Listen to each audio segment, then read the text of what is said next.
होती है ना तख्ती, वो मलफूजी होती है। उर्दू शायरों में तख्ती मलफूजी होती है। मलफूजी से मुराद ये है कि जो लफ्ज़ पढ़ा जा रहा है, जिस तरह वो लफ्ज़ पढ़ा जा रहा है उसी तरह उसकी तख्ती होगी। ठीक है जी। अच्छा। आप उसके हरूफ गिनेंगे नहीं, आप जिस तरह वो पढ़ रहे हैं उस तरह उसकी। अब फर्ज करें बिल्कुल, अच्छा, अब बिल्कुल बज़ाहिर जो है ना अलिफ है इसमें, लेकिन पढ़ा नहीं जा रहा, लिहाजा जब आप तख्ती करेंगे तो उसे इग्नोर करेंगे इस तरह। इसे अब बिल्कुल कहेंगे दो सबब खफीफ का ये मजमूआ बन जाएगा। जो पढ़ने में ना है उसको लिखने में भी नहीं जो है ना जी, आएगा। जो पढ़ने में नहीं आएगा आप उसे लिखने में शुमार नहीं। दूसरा होता है मकतूबी। ठीक है जी, यानी कि जो तख्ती है वो मकतूबी नहीं होती। अगर आप इसे मकतूबी करें तो बेअलिफ बा हो जाएगा लिकुल। ठीक है जी, आप इसे जन्म पढ़ेंगे, इससे इसके 2 3 4 5 ये 5 हरफी बन जाएगा।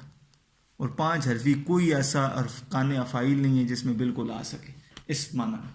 मेरी बात समझ गए? बिल्कुल। इस तरह आप करेंगे। जब आप तख्ती कर रहे होंगे तो आपने मलफूजी करके उसे उस तरह लिख देना। अब आपका ये मिस्र है, आप अपने मिस्र पे आप लेकर जाएं कि तुम्हारे जैसा नहीं फिर कोई मिला मुझको। अब तुम्हारे किस तरह पढ़ा जा रहा है? इस तरह पढ़ा जा रहा है। इधर इधर ले जाएं, इधर लें। तुम्हारे जय नहीं